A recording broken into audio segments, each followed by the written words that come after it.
سبحان اللہ و بحمدہ عدد خلقہ ورضا نفسہ وزینۃ عرشہ ومداد کلماتہ اللہم صلی علی محمد وعلی آل محمد کما صلیت علی ابراہیم وعلی آل ابراہیم انک حمید مجید اللہم بارک علی محمد وعلی آل محمد کما بارکت علی ابراہیم وعلی آل ابراہیم انک حمید مجید اعوذ باللہ من الشیطان الرجیم بسم اللہ الرحمن الرحیم رب اشرح لی صدری ویسر لی امری واحلل عقدۃ من لسانی یفقہوا قولی رب زدنی علما اللہم فقہنا فی الدین آمین یا رب العالمین۔ السلام علیکم ورحمۃ اللہ وبرکاتہ۔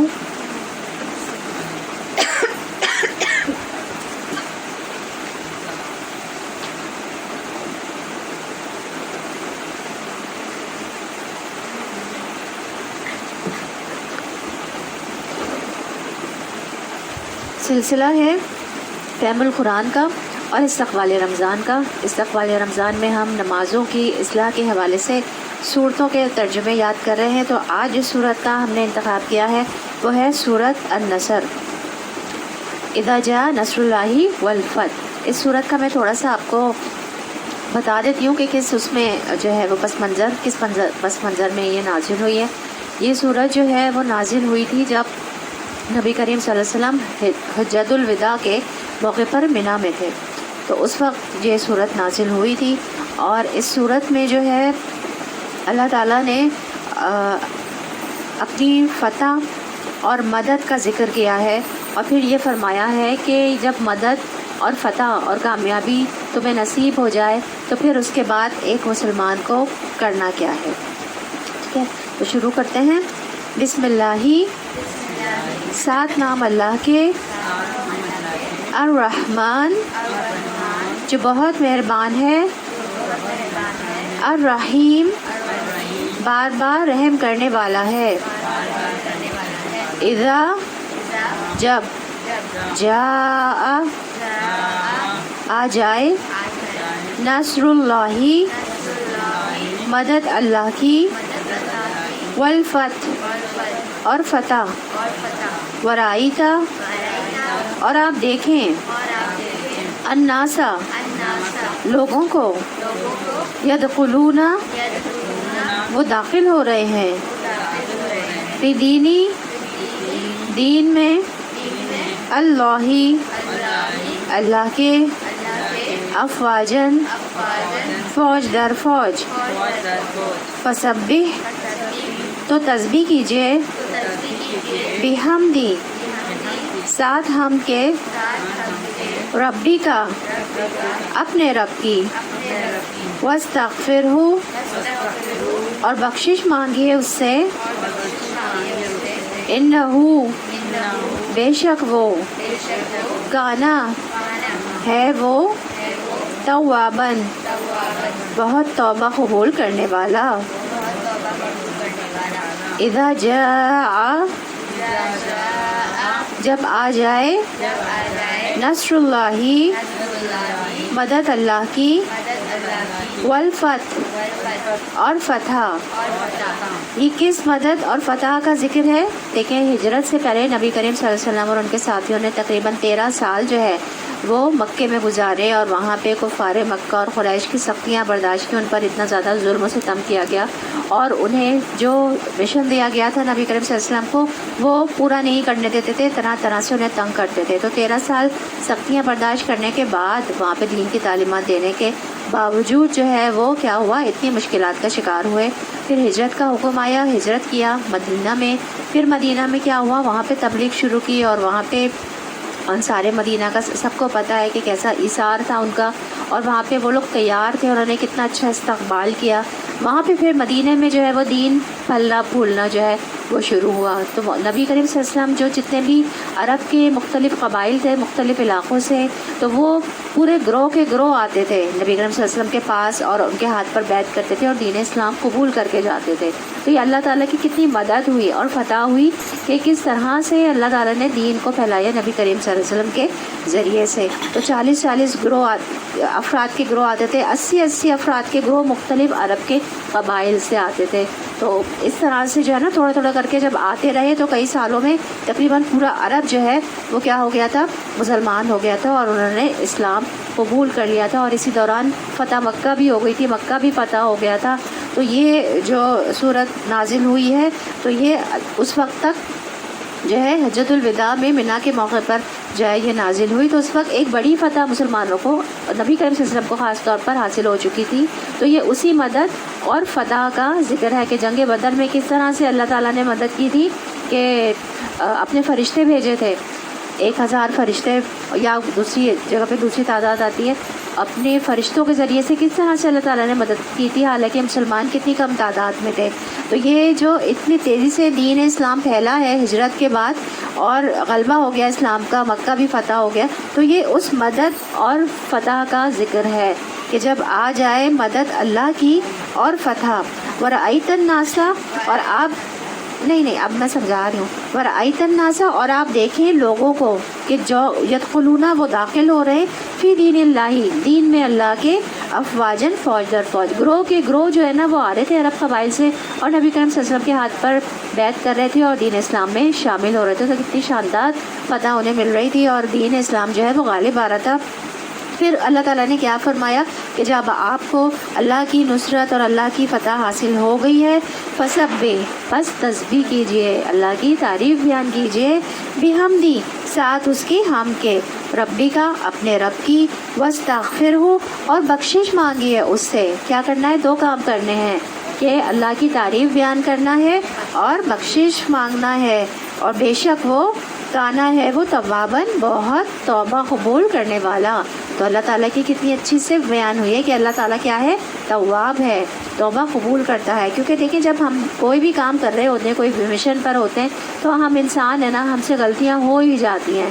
تو اللہ تعالیٰ نے کیا فرمایا ہے کہ جو غلطیاں ہوئی ہیں ان کو، ہم کوئی بھی کام چاہے کتنی ہمارا ہو سکتا ہے ایسا کہ ہماری نماز ہم چاہے جتنی کوشش کر لیں ہماری نماز بالکل صحیح ہو، نہیں، کہیں نہ کہیں کچھ نہ کچھ غلطی ہم سے ہو ہی جاتی ہے نا.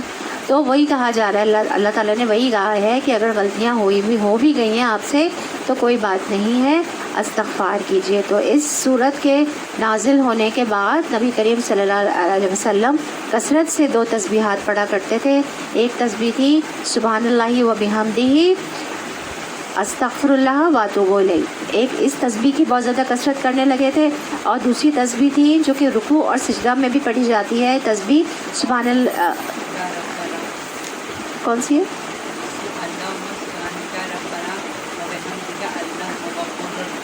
ہاں، سبحانک اللہم ربنا و بحمدک اللہم اغفر لی.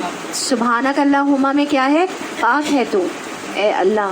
پہلے اللہ تعالیٰ کی تعریف بیان کی، سبحانک اللہم ربنا و بحمدک اللہم اغفر لی، تعریف بیان کی اور پھر اللہ تعالیٰ سے بخشش طلب کی. اور اسی طرح سے سبحان اللہ و بحمدہ، استغفر اللہ واتوب الیہ.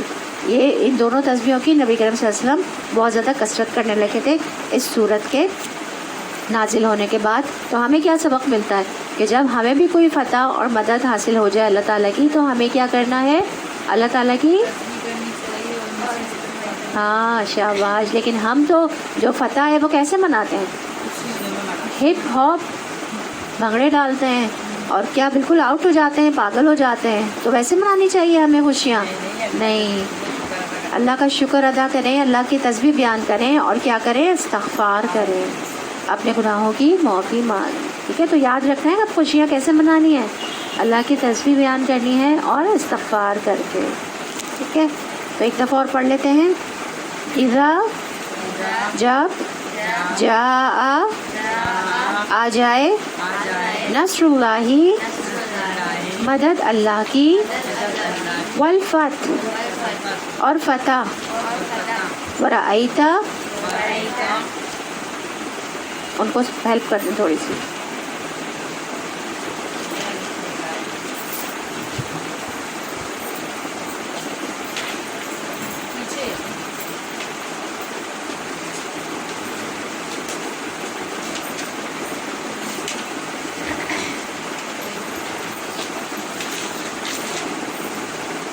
ورأیتا اور آپ دیکھیں الناسا لوگوں کو یدخلون وہ داخل ہو رہے ہیں فی دین اللہ دین میں اللہ کے افواجا فوج در فوج فسبح تو تسبیح کیجئے بحمدی ربی کا ساتھ ہم کے اپنے رب کی واستغفرہ اور بخشش مانگیے اس سے انہو بے شک وہ کانا ہے وہ توابا بہت توبہ قبول کرنے والا.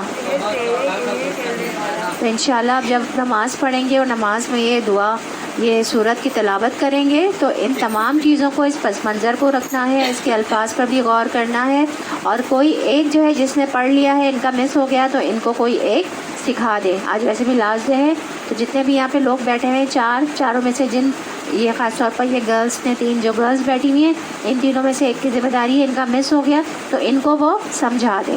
ٹھیک ہے, آپ ان تینوں میں سے کسی سے سمجھ لیجئے گا. ٹھیک ہے, پھر اس کو یاد بھی کرنا ہے ترجمہ, اور نماز میں بھی اس کو انشاءاللہ ہمیں دہرانا ہے, اس کے ترجمے پر غور کرنا ہے. ٹھیک ہے, معنی کو ریوائز کرنا ہے. چلو شروع کرتے ہیں ہم اپنا پارہ.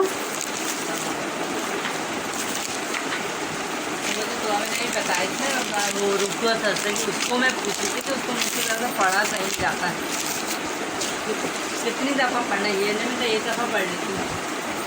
کہاں سے بتائیں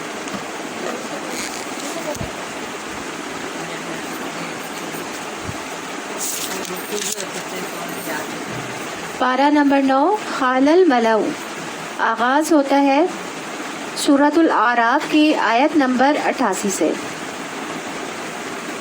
اس پارے میں بھی جو ہے وہ زیادہ تر قوموں کے بارے میں, جو قوموں نے نبی آئے اور نبیوں کو جھٹلایا اور شرک کے بارے میں بات ہے.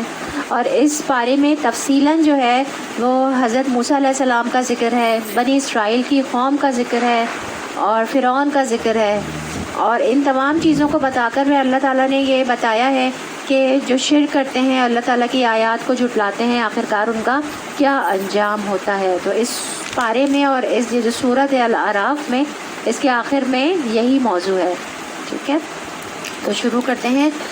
اعوذ باللہ من الشیطان الرجیم, بسم اللہ الرحمن الرحیم. قال الملأ الذين استكبروا من قومه لنخرجنك يا شعيب والذين آمنوا معك من قريتنا أو لتعودن في ملتنا قال أولو كنا كارهين. پناہ میں آتی ہوں میں اللہ کی شیطان مردود سے. شروع اللہ کے نام سے جو بڑا مہربان نہایت رحم والا ہے. اس کی قوم کے سرداروں نے جو اپنی بڑائی کے گھمنڈ میں مبتلا تھے. ہم نے کل جہاں پہ پارہ ختم کیا تھا وہاں پہ حضرت شعیب علیہ السلام جو مدین کی قوم پر بھیجے گئے تھے ان کی قوم کا ذکر ہو رہا تھا. تو یہاں پہ بھی جو بات کی جا رہی ہے وہ شعیب علیہ السلام کی بات کی جا رہی ہے اور مدین کی قوم کے سرداروں کی بات ہو رہی ہے. اس سے کہا کہ اے شعیب ہم تجھے اور ان لوگوں کو جو تیرے ساتھ ایمان لائے ہیں اپنی بستی سے نکال دیں گے ورنہ تم لوگوں کو ہماری ملت میں واپس آنا ہوگا. شعیب علیہ السلام نے جواب دیا کیا زبردستی ہمیں پھیرا جائے گا خواہ ہم راضی نہ ہوں. تو ہر نبی کی مخالفت اس قوم کے خوشحال طبقے نے کی ہے. اس کی وجہ کیا تھی؟ اس کی وجہ یہ تھی کہ وہ خود کو بہت بڑا سمجھتے تھے. وہ یہ سمجھتے تھے کہ اگر نبوت آنی بھی تھی تو اس کے حقدار ہم زیادہ تھے. کسی بھی قوم میں طبقاتی نظام ہے نا, ایک امیر طبقہ ہوتا ہے, ایک غریب طبقہ ہوتا ہے. تو جو خوشحال طبقہ ہوتا ہے نا تو وہ کیا سمجھتے تھے, وہ اپنے آپ کو بڑا سمجھتے تھے. آج ہمارے سوسائٹی میں ہمارے اس میں بھی تو دیکھ لیں طبقات ہیں نا, 3 طبقے ہیں ہمارے یہاں. تو ایک امیر ہے, ایک مڈل کلاس آگے اور ایک غریب طبقہ ہے. تو اسی طرح سے جو خوشحال طبقہ تھا اس وقت کا اس نے بھی جو ہے وہ کیا کہا تھا, اپنے بڑائی کے گھمنڈ میں مبتلا تھے اور ان سے کیا کہا تھا کہ ہمارے پاس یہ سب کچھ آنا چاہیے تھا, ہم لوگوں کی رہنمائی کرتے کیونکہ ہم بڑے تھے. دین آپ کے پاس کیوں آیا؟ تو آپ چونکہ نبوت کسی اور کے پاس آ گئی ہے تو ہم اس کی پیروی کرنے والے نہیں ہیں. تو متکبر لوگوں کا طریقہ کار ایک ہی جیسا ہوتا ہے, وہ ناحق طریقے سے جھگڑا اور بحث کرتے ہیں اور اگر اس پر بے بس ہو جاتے ہیں تو دھمکیوں پر اتر آتے ہیں. یہاں وہ دھمکیاں دے رہے ہیں کہ ہم تمہیں اپنی قوم اور ملک سے ہم نکال دیں گے، اور جو تمہارے اوپر ایمان لے آئے ہیں ان کو بھی نکال دیں گے، یا پھر لازماً تمہیں ہماری ملت میں واپس آنا ہوگا۔ دو آپشن دیے انہوں نے کہ یا تو ہم نکال دیں گے تمہیں، یا پھر تمہیں لازماً ہماری ملت میں واپس آنا ہوگا، ہمارے طریقوں کو فالو کرنا ہوگا۔ تو اہل ایمان کے لیے ایمان کو چھوڑنا، دین کے طریقوں کو چھوڑنا انتہائی ناپسندیدہ ہوتا ہے، انتہائی مشکل ہوتا ہے۔ تو جس شخص کو ایمان کی حلاوت ایک دفعہ نصیب ہو جاتی ہے تو پھر وہ ایمان کو ترک نہیں کر پاتا۔ تو انس رضی اللہ عنہ سے روایت ہے کہ نبی کریم صلی اللہ علیہ وسلم نے فرمایا، 3 باتیں جس کسی میں ہوں گی وہ ایمان کی مٹھاس کو پالے گا۔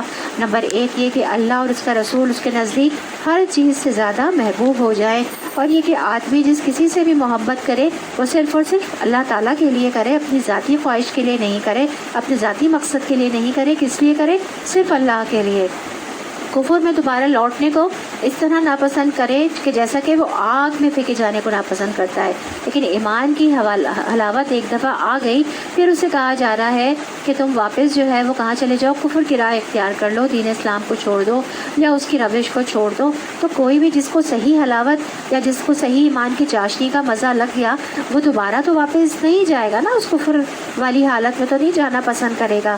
تو مطلب وہ ایسا ہی ناپسند کرے گا کہ وہ جیسے کہ میں آگ میں پھینکا جا رہا ہوں، میں اس طرح ناپسند کرے گا۔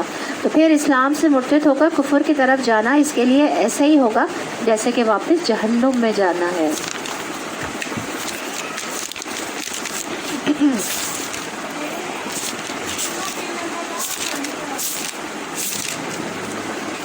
ہم اللہ پر جھوٹ کرنے والے ہوں گے اگر تمہاری ملت میں پلٹ آئیں گے کہ جبکہ اللہ ہمیں اس سے نجات دے چکا ہے، ہمارے لیے تو اس کی طرف پلٹنا اب کسی طرح ممکن نہیں، الا یہ کہ خدا ہمارا رب ہی ایسا چاہے۔ ہمارے رب کا علم ہر چیز پر حاوی ہے، اسی پر ہم نے اعتماد کر لیا۔ اے رب ہمارے اور ہماری قوم کے درمیان ٹھیک فیصلہ کر دے، اور تو بہترین فیصلہ کرنے والا ہے۔ تو جن لوگوں کو یہ کہا گیا کہ یا تو تم اس بستی سے باہر نکل جاؤ یا واپس ہمارے کفر کی طرف دوبارہ آ جاؤ، تو انہوں نے کیا اللہ تعالیٰ سے دعا کی کہ اے ہمارے رب ہمارے درمیان اور ہماری قوم کے درمیان ٹھیک فیصلہ کر دے، اور تو بہترین فیصلہ کرنے والا ہے۔ تو نبی بھی اپنے نیک عمل اور ایمان پر کبھی غرور نہیں کرتے۔ ہمیں بھی کبھی یہ نہیں سوچنا چاہیے کہ نیکی کی جس حالت میں ہوں یا ایمان کے جس درجے پر ہوں اس پر ہمیں ہمیشگی حاصل ہوگی، ہمیشہ اللہ تعالیٰ کی مدد حاصل کرتے رہنا چاہیے۔ نہیں، یہ اللہ ہی کے فضل سے ہی ہو، اور اس پر اس وقت تک قائم رہوں گا جب تک اللہ چاہے گا۔ تو انبیاء اور صالحین ہمیشہ سے یہ جانتے ہیں کہ ان کا دین پر ثابت قدم رہنا اللہ کی مشیت کی وجہ سے ہے، اور ان میں ان کا اپنا کوئی کمال نہیں ہوتا۔ جیسے کہ ان لوگوں نے دیکھا، ان لوگوں نے کیا کہا، اللہ سے مدد طلب کی نا، اور کیا کہا کہ ہماری اور ہماری قوم کے درمیان کیا کر دے، ٹھیک فیصلہ کر دے، اور تو بہترین فیصلہ کس پر ڈالا؟ اللہ تعالیٰ پر۔ مطلب ایک مشکل آ گئی نا، 2 آپشنز آ گئے کہ یا تو ہم نکل جائیں یہاں سے یا پھر ہم واپس ان کے پاس جائیں۔ تو کیا کہا کہ مدد کس سے چاہیے؟ اللہ سے، اور کہا کہ فیصلہ ٹھیک کر دے، اور تو بہترین فیصلہ کرنے والا ہے۔ اللہ تعالیٰ سے دعا کی، اللہ تعالیٰ پہ بھروسہ کیا۔ تو آج اگر ہم یہاں قرآن سے جڑ رہے ہیں تو اس میں ہمارا کوئی کمال نہیں، بلکہ ہمارے لیے یہ راستے کس نے کھولے ہیں؟ اللہ سبحانہ و تعالیٰ نے آسان کیے ہیں یہ راستے۔ ہمارے دلوں کو اپنی کتاب کی طرف راغب کس نے کیا ہے؟ اللہ تعالیٰ نے راغب کیا ہے، ہمارا کوئی کمال نہیں ہے۔ یاد رکھیے دل اللہ تعالیٰ کے ہاتھ میں ہے۔ نبی کریم صلی اللہ علیہ وسلم بکثرت یہ دعا مانگا کرتے تھے، یا مقلب القلوب ثبت قلبی علی دینک، اے دلوں کے پھیرنے والے میرے دل کو اپنے دین پر ثابت قدمی عطا فرما۔ اس دعا کو پڑھنا چاہیے، ہم سب کو بھی اس راستے پر ثابت قدمی کی دعا کرنی چاہیے۔ ایک مرتبہ صحابہ نے عرض کیا کہ یا رسول اللہ صلی اللہ علیہ وسلم، ہم آپ پر اور آپ کی تعلیمات پر ایمان لائے ہیں، کیا آپ کو ہمارے متعلق کسی چیز سے خطرہ ہے کہ ہم پھر جائیں گے؟ آپ صلی اللہ علیہ وسلم نے فرمایا ہاں، کیونکہ دل اللہ عز و جل کی انگلیوں میں سے 2 انگلیوں کے درمیان میں ہے، جیسے وہ چاہتا ہے اسے بدل دیتا ہے۔ تو اس لیے انسان ہدایت پر ہوتے ہوئے بھی ڈرتا رہے کہ کہیں ایسا نہ ہو کہ کوئی ایسی چیز مجھے اسے دین سے پھرنے کا سبب بن جائے، خصوصاً جب انسان کو ایمان کی، دین کی، قرآن کے علم کی حلاوت محسوس ہونے لگے تو وہ سب سے زیادہ قیمتی چیز اس کو سمجھتا ہے، اور اسی پر قائم رہنے کی پھر دعا بھی کرتا ہے، اور پھر اس میں کوئی اپنا کمال نہیں ہے۔ یاد رکھیے ایک لمحے میں دل پلٹ سکتے ہیں، ایمان سے کفر کی طرف الٹ سکتے ہیں۔ حبیر بن نفی رضی اللہ عنہ سے مروی ہے کہ میں ہومس میں ابو دردہ کے پاس ان کے گھر گیا تو وہ اپنی مسجد میں کھڑے ہو کر نماز پڑھ رہے تھے۔ جب وہ تشہد میں بیٹھے تو نفاق سے اللہ عز و جل کی پناہ مانگنے لگے۔ جب انہوں نے سلام پھیرا تو میں نے ان سے کہا کہ اے ابو درداء، اللہ آپ کو معاف فرمائے، آپ کا نفاق سے کیا تعلق ہے؟ آپ کو کیوں لگ رہا ہے کہ آپ کیوں منافقت سے ڈر لگ رہا ہے؟ آپ اور نفاق کا کیا جوڑ؟ تو انہوں نے 3 دفعہ کہا اللہم اغفر، اللہم اغفر، اللہم اغفر، اللہ تو معاف کر دینا۔ اللہ کی قسم، ایک آدمی ایک گھڑی میں ہی ایک فتنے میں ڈال دیا جاتا ہے اور وہ اپنے دین سے پھر جاتا ہے۔ یعنی بعض اوقات شیطان کوئی ایسا وسوسہ دل میں ڈال دیتا ہے کہ انسان کہیں سے کہیں پہنچ جاتا ہے۔ تو اس لیے بہت ضروری ہے کہ انسان اللہ تعالیٰ سے استقامت مانگتا رہے۔ یا مقلب القلوب ثبت قلبی اللہ دینے کا پڑھیے، یا مقلب القلوب اے دلوں کو پھیرنے والے، ثبت قلبی جما دے میرے دل کو، اللہ دینے کا اپنے دین پر۔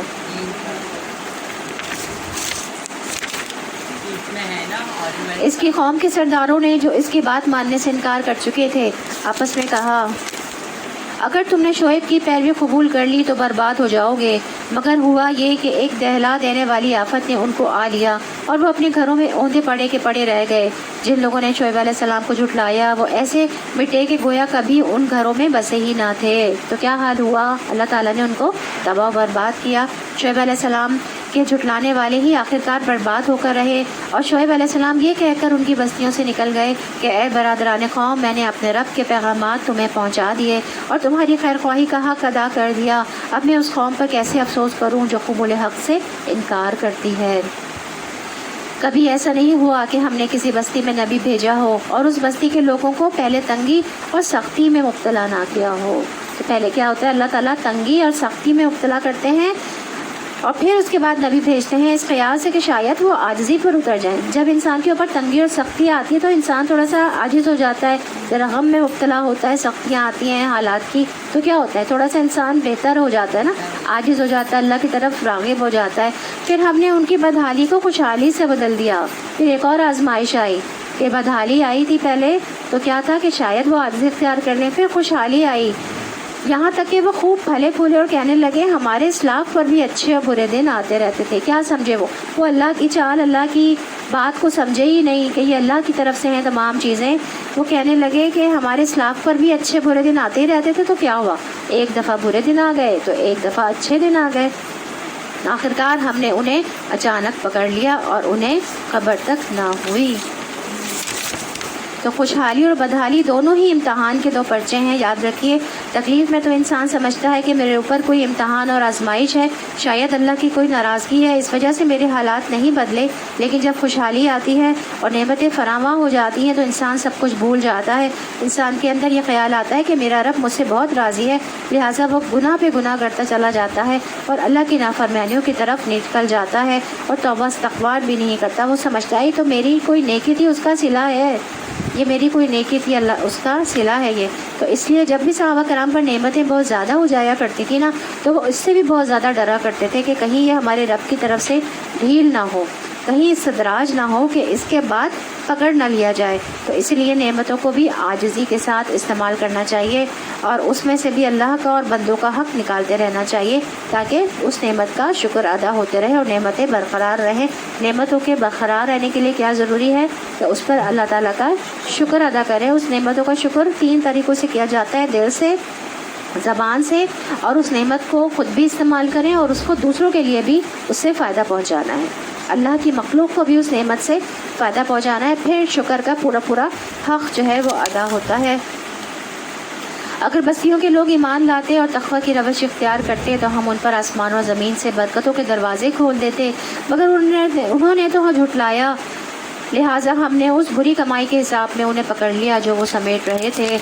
پھر کیا بستیوں کے لوگ اب اس سے بے خوف ہو گئے ہیں کہ ہماری گرفت کبھی اچانک ان پر رات کے وقت نہ آ جائے گی جبکہ وہ سوئے پڑے ہوں گے، یا انہیں اطمینان ہو گیا ہے کہ ہمارا مضبوط ہاتھ کبھی یکایک ان پر دن کے وقت نہ پڑے گا جبکہ وہ کھیل رہے ہوں گے۔ کیا یہ لوگ اللہ کی چال سے بے خوف ہیں؟ حالانکہ اللہ کی چال سے تو وہی قوم بے خوف ہوتی ہے جو تباہ ہونے والی ہوتی ہے۔ تو اللہ تعالیٰ کا ان کے خلاف چال چلنا کیا ہے کہ پہلے انہیں مہلت اور ڈھیل دے، اس پر دنیا کی زندگی کے انعامات عام کرے اور پھر اچانک رسی کھینچ لے۔ حسن بصری کہتے ہیں کہ مومن نیک کام کرتے ہوئے بھی ڈرتا ہے، لرزتا ہے اور خوف کھاتا ہے۔ ہم سب کو بھی اپنے بارے میں سوچنا چاہیے کہ نیکی کرتے ہوئے، خیرات کرتے ہوئے، کسی کی مدد کرتے ہوئے ہمارے دل کا کیا حال ہوتا ہے، اور فاجر گناہ کے کام کرتے ہوئے بھی امن اور سکون میں ہوتا ہے، بڑی بڑی نافرمانیاں کر کے بھی بڑا خوش ہوتا ہے۔ رسول اللہ صلی اللہ علیہ وسلم نے فرمایا، بے شک مومن اپنے گناہوں کو ایسے دیکھتا ہے جیسے وہ کسی پہاڑ کے نیچے بیٹھا ہو اور اسے یہ خطرہ ہو کہ یہ پہاڑ اس کے اوپر نہ گر جائے، جبکہ فاسق اپنے گناہوں کو اس طرح دیکھتا ہے جیسے کوئی مکھی اس کی ناک پر بیٹھی ہے اور اسے اس نے ہاتھ کے اشارے سے اڑا دیا، یعنی اس کو اپنے گناہ سے کوئی ڈر نہیں لگتا اور وہ اس کو برا نہیں سمجھتا، اسی لیے تو وہ پھر توبہ بھی نہیں کرتا۔ اور کیا ان لوگوں کو جو سابق اہل زمین کے بعد زمین کے وارث ہوتے ہیں، اس امر واقعی نے کچھ سبق نہیں دیا کہ اگر ہم چاہیں تو ان کے قصوروں پر انہیں پکڑ سکتے ہیں، مگر وہ سبق آموز حقائق سے تغافل برتتے ہیں اور ہم ان کے دلوں پر مہر لگا دیتے ہیں، پھر وہ کچھ نہیں سنتے۔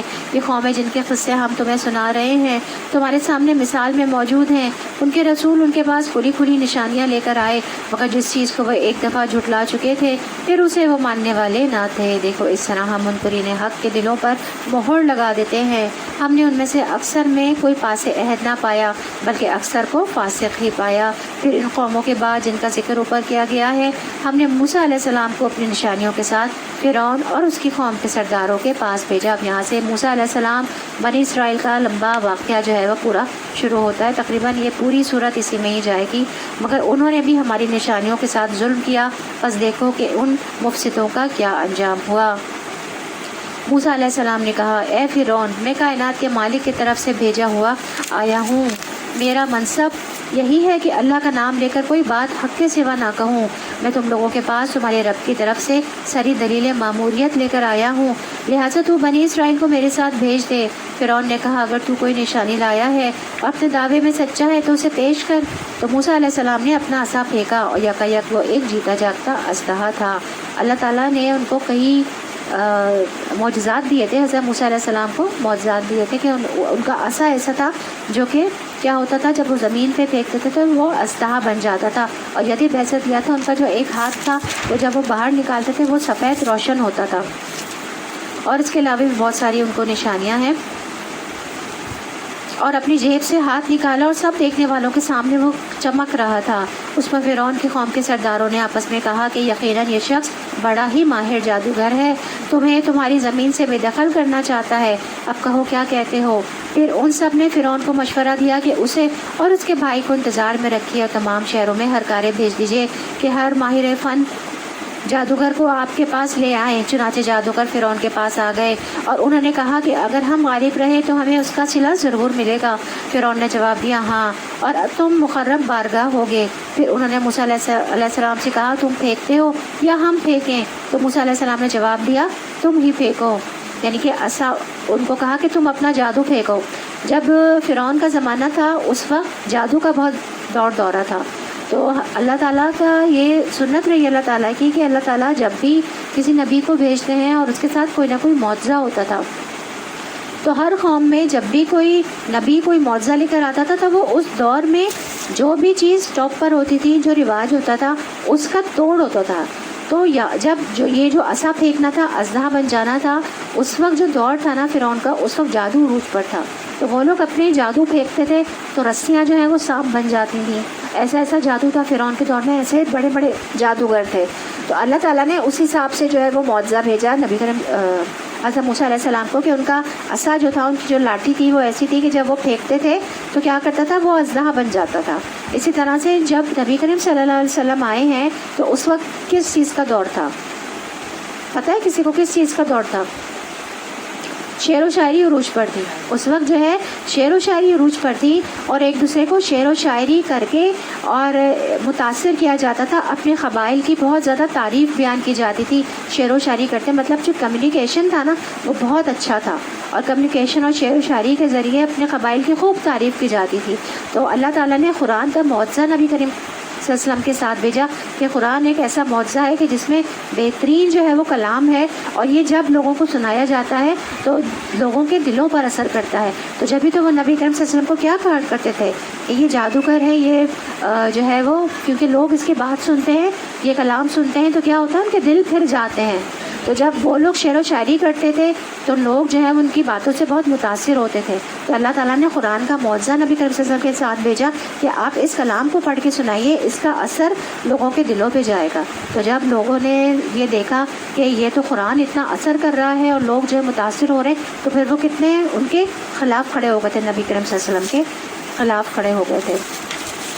تم ہی پھینکو، انہوں نے اپنے آنچر پھینکے تو نگاہوں کو مسحور اور دلوں کو خوفزدہ کر دیا اور بڑا ہی زبردست جادو بنا لائے. ہم نے موسیٰ کو اشارہ کیا کہ پھینک اپنا عصا. اس کا پھینکنا تھا کہ آن کی آن میں وہ ان کے جھوٹے طلسم کو نگلتا چلا گیا. اس طرح جو حق تھا وہ حق ثابت ہوا اور جو کچھ انہوں نے بنا رکھا تھا وہ باطل ہو کر رہ گیا. فرعون اور اس کے ساتھی میدان مقابلے میں مغلوب ہوئے اور فتح مند ہونے کے بجائے الٹے ذلیل ہو گئے. اور جادوگروں کا حال یہ ہوا کہ گویا کسی چیز نے اندر سے انہیں سجدے میں گرا دیا. جب جادوگروں نے یہ دیکھا کہ ہم نے اتنا زبردست جادو پھینکا اور ہمارے جو رسیاں تھیں وہ سانپ بن گئے، لیکن یہ جو چیز پھینکی موسیٰ نے جو پھینکی کہ لاٹھی عصا بن گئی، تو یہ تو ہم نے آج تک نہیں دیکھا. تو اللہ تعالیٰ نے ان کے دلوں کو کیا کیا؟ پھیر دیا، ان کے دلوں کو پلٹ دیا. تو دلوں کو پلٹنے والا کون ہے؟ اللہ تعالیٰ. تو وہ اس چیز سے متاثر ہو گئے اور کیا ہوا؟ انہیں سجدے میں گرا دیا. وہ سجدے میں گر پڑے تھے جادوگر.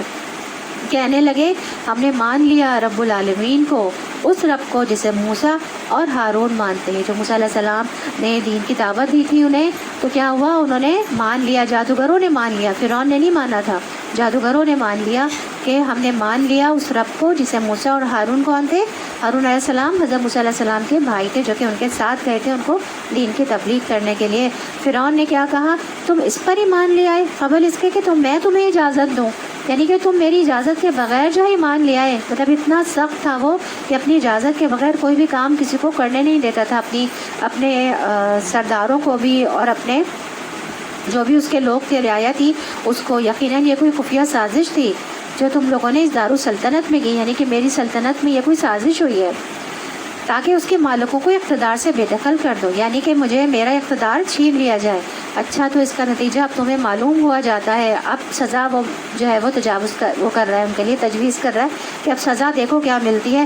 میں تمہارے ہاتھوں مخالف سمتوں سے کٹوا دوں گا اور اس کے بعد تم سب کو سولی پر چڑھاؤں گا. انہوں نے جواب دیا بہرحال ہمیں پلٹنا اپنے رب ہی کی طرف ہے. کس نے؟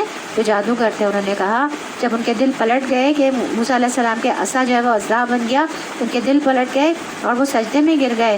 اور جب فرعون نے انہیں کہا تو انہوں نے کہا بہرحال ہمیں پلٹنا اپنے رب کی. اتنا ایمان پختہ ہو گیا ان کا کہ ہمیں تو پلٹنا اپنے رب کی طرف ہی ہے.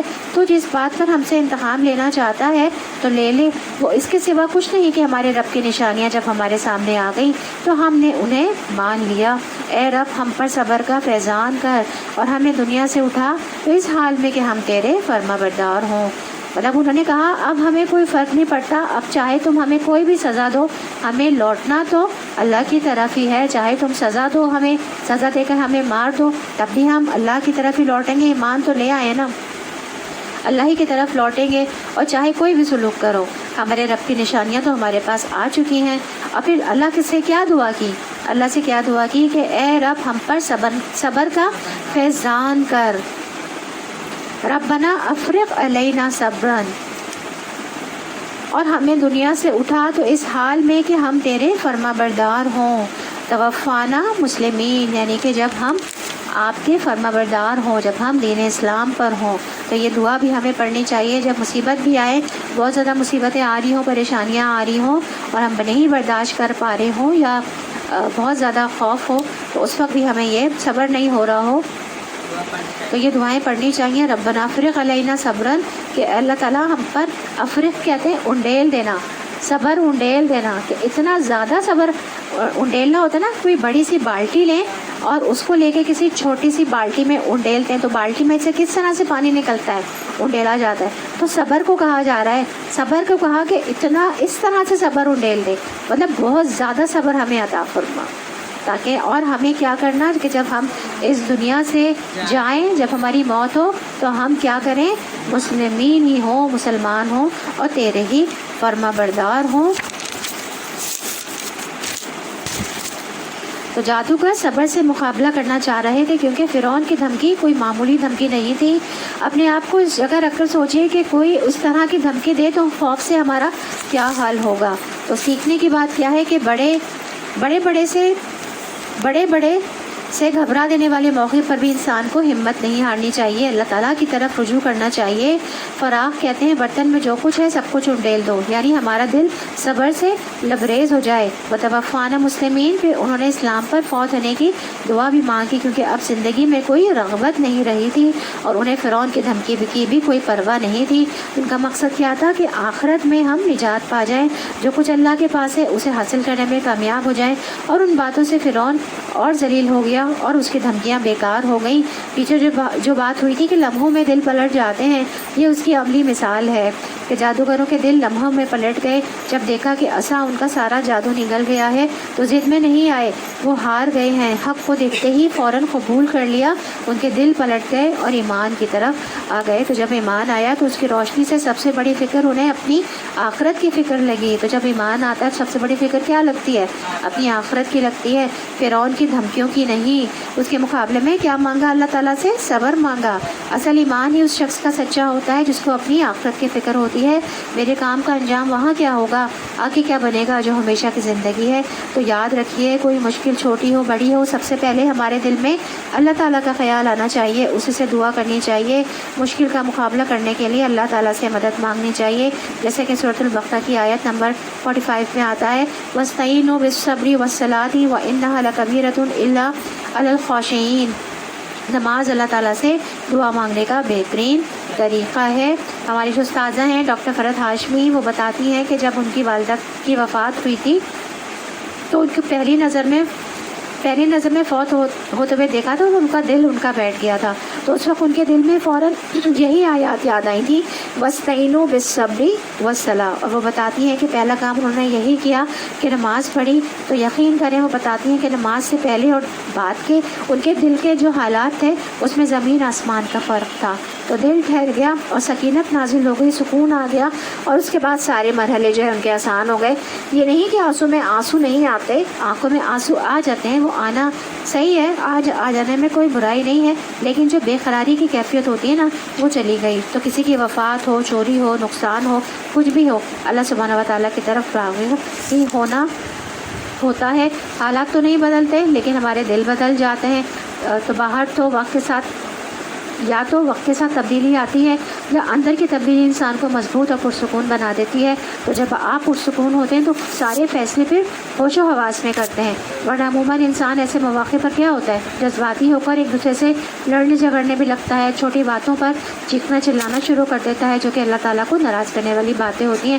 تو ہر غم، ہر دکھ تکلیف کے موقع پر اللہ تعالیٰ سے مدد مانگنی ہے، نماز پڑھنا ہے، صبر کریں اور صبر کی دعا بھی کریں، ربنا افرغ علینا صبرا وتوفانا مسلمین۔ اور نماز بھی پڑھی جا سکتی ہے کیونکہ دل کی بے قراری صبر کے آنے کے بعد ہی درست ہوتی ہے۔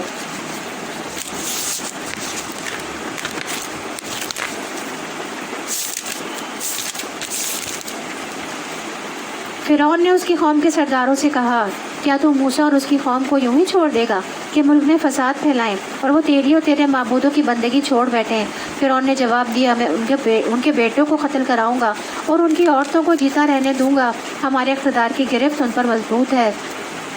موسیٰ علیہ السلام نے اپنی قوم سے کہا، موسیٰ علیہ السلام نے اس واقعے کے بعد کافی سالوں تک جو ہے وہ فرعون کی قوم میں دین اسلام جو ہے وہ پھیلانے کی کوشش کی، اور بہت زیادہ وہ جو ہے وہ بہت پابندیاں کی، انہوں نے بہت تنگ کیا۔ پھر اس کے بعد جا کر جو ہے وہ اللہ تعالیٰ نے ان کو حکم دیا کہ تم پار کر جاؤ، سمندر کے ذریعے یہاں سے پار کرو اور یہاں سے نکل جاؤ۔ موسیٰ علیہ السلام نے اپنی قوم سے کہا، اللہ سے مدد مانگو اور صبر کرو، زمین اللہ کی ہے، اپنے بندوں میں سے جس کو چاہتا ہے اس کا وارث بنا دیتا ہے، اور آخری کامیابی انہی کے لیے ہے جو اس سے ڈرتے ہوئے کام کریں۔ اس کی قوم کے لوگوں نے کہا کہ تیرے آنے سے پہلے بھی ہم ستائے جاتے تھے اور اب تیرے آنے کے بعد بھی ہم ستائے جا رہے ہیں۔ اسے جواب دیا، قریب ہے وہ وقت کہ تمہارا رب تمہارے دشمن کو ہلاک کر دے اور تم کو زمین میں خلیفہ بنائے۔ پھر دیکھیے کہ تم کیسے عمل کرتے ہو۔ ہم نے فرعون کے لوگوں کو 1 سال تک قحط اور پیداوار کی کمی میں مبتلا رکھا کہ شاید ان کو ہوش آئے۔ اللہ کا بڑا کرم ہے، ایسے لوگوں کو برداشت کرنا۔ ہمارے پاس طاقت ہو تو ہم ایک لمحے میں ایسے لوگوں کو نیست و نابود کر دیں۔ واقعی اللہ تعالیٰ الصبور ہے، انتہا درجے کا صبر کرنے والا، الحلیم ہے، بے حد برداشت کرنے والا، بردبار ہے۔ یہ بنی اسرائیل کے الفاظ تھے جو کہ انہوں نے کہا کہ تمہارے آنے سے پہلے بھی ہم مصیبت میں تھے، ستائے ہوئے تھے، اور تمہارے آنے کے بعد بھی ہم ستائے ہوئے ہی ہیں۔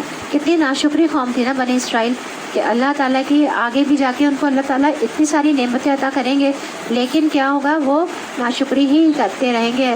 اللہ تعالیٰ نے اس قوم کو بظاہر تو فزیکلی تباہ نہیں کیا اتنا، لیکن ان سے کیا ہوا، ان سے نبوت چھین لی تھی اللہ تعالیٰ نے۔ جو نبوت دی تھی نا، نبوت چھین کے پھر کہاں آ گئی تھی، وہ بنو اسماعیل کے پاس آ گئی تھی۔ حضرت ابراہیم علیہ السلام کے جو 2 بیٹے تھے نا، حضرت ابراہیم، حضرت اسماعیل علیہ السلام اور حضرت اسحاق علیہ السلام، تو ایک اسحاق علیہ السلام سے یعقوب علیہ السلام، ان سے پوری نسل بنی اسرائیل۔ اسرائیل جو ہے وہ حضرت یعقوب علیہ السلام کا لقب تھا۔ جو بنی اسرائیل کی جو قوم بنی ہے وہ حضرت یعقوب علیہ السلام کے بیٹوں سے ہی پوری قوم بنی۔ تو ایک پہلے ان میں نبوت چلی آ رہی تھی، اور ایک بیٹے ان کے حضرت اسماعیل علیہ السلام تھے، حضرت ابراہیم علیہ السلام۔ ان سے جو بھی نسل چلی اس میں حضور صلی اللہ علیہ وسلم آئے تھے بنو اسماعیل سے۔ تو نبوت کیا ہوئی تھی، بنی اسرائیل سے بنو اسماعیل میں پھر آ گئی تھی، تو وہ لوگ بھی اس وقت پھر حضرت کا شکار ہو گئے تھے۔ تو اللہ تعالیٰ کتنا حلیم ہے کہ بہت برداشت کرنے والا ہے، بردبار ہے کہ وہ ان لوگوں کی جو ہے وہ باتیں سن رہا ہے۔ بنی اسرائیل اللہ تعالیٰ کی بہت پسندیدہ قوم تھی، فیوریٹ قوم تھی۔ تو اب قوم فرعون کا ایک اور امتحان ہوا کہ قحط سالی، خشک سالی کے یعنی پیداوار اور آسمانی آفتوں سے ہلاک ہو جاتی، فصلیں ماری جاتی یا کچھ اگتا نہیں تھا۔ سختیاں، تکلیفیں، آزمائشیں انسان کا دل نرم کرتی ہیں، انسان کے اندر جھکاؤ آتا ہے، اور اللہ تعالیٰ کے پاس جو کچھ اجر و ثواب ہے سختی کے وقت دل کی اس کی طرف راغب ہو جاتا ہے۔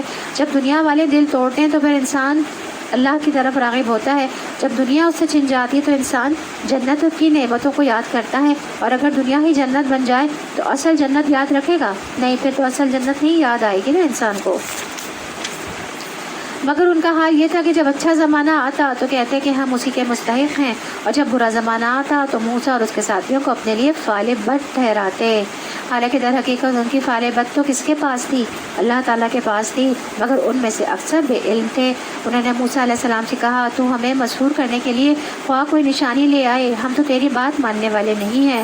آخرکار ہم نے ان پر طوفان بھیجا، ٹڈے دل چھوڑے، سرسریاں، جوئیں پھیلائیں، مینڈک نکالے، خون برسایا، یہ سب نشانیاں الگ الگ کر کے دکھائیں، مگر وہ سرکشی کیے چلے گئے، اور وہ بڑے ہی مجرم لوگ تھے۔ جب کبھی ان پر بلا نازل ہو جاتی تو کہتے، اے موسیٰ، تجھے اپنے رب کی طرف سے جو منصب حاصل ہے اس کی بنا پر ہمارے حق میں دعا کر، اگر اب کہ تو ہم پر سے یہ بلا ٹلوا دے تو ہم تیری بات مان لیں گے اور بنی اسرائیل کو تیرے ساتھ بھیج دیں گے، مگر جب ہم ان پر سے اپنا عذاب ایک وقت مقررہ تک کے لیے جس کو وہ بہرحال پہنچنے والے تھے ہٹا لیتے تو وہ یک لک اپنے عہد سے پھر جاتے۔ تب ہم نے ان سے انتقام لیا اور انہیں سمندر میں غرق کر دیا، کیونکہ انہوں نے ہماری نشانیوں کو جھٹلایا اور ان سے بے پرواہ ہو گئے، اور ان کی جگہ ہم نے ان لوگوں کو جو کمزور بنا کر رکھے گئے تھے اس زمین کے مشرق و مغرب کا وارث بنا دیا جسے ہم نے برکتوں سے مالا مال کیا تھا۔ اسی طرح بنی اسرائیل کے حق میں تیرے رب کا وعدہ خیر پورا ہوا، کیونکہ انہوں نے صبر سے کام لیا تھا، اور ہم نے فرعون اور اس کی قوم کا وہ سب کچھ برباد کر دیا جو وہ بناتے اور چڑھاتے تھے۔ بنی اسرائیل کو ہم نے سمندر سے گزار دیا، پھر وہ چلے اور راستے میں ایک ایسی قوم پر ان کا گزر ہوا جو اپنے چند بتوں کی گرویدہ بنی ہوئی تھی۔ کہنے لگے، اے موسیٰ، ہمارے لیے بھی کوئی ایسا معبود بنا دے جیسے ان لوگوں کے معبود ہیں۔ موسیٰ نے کہا، تم لوگ بڑی نادانی کی باتیں کرتے ہو۔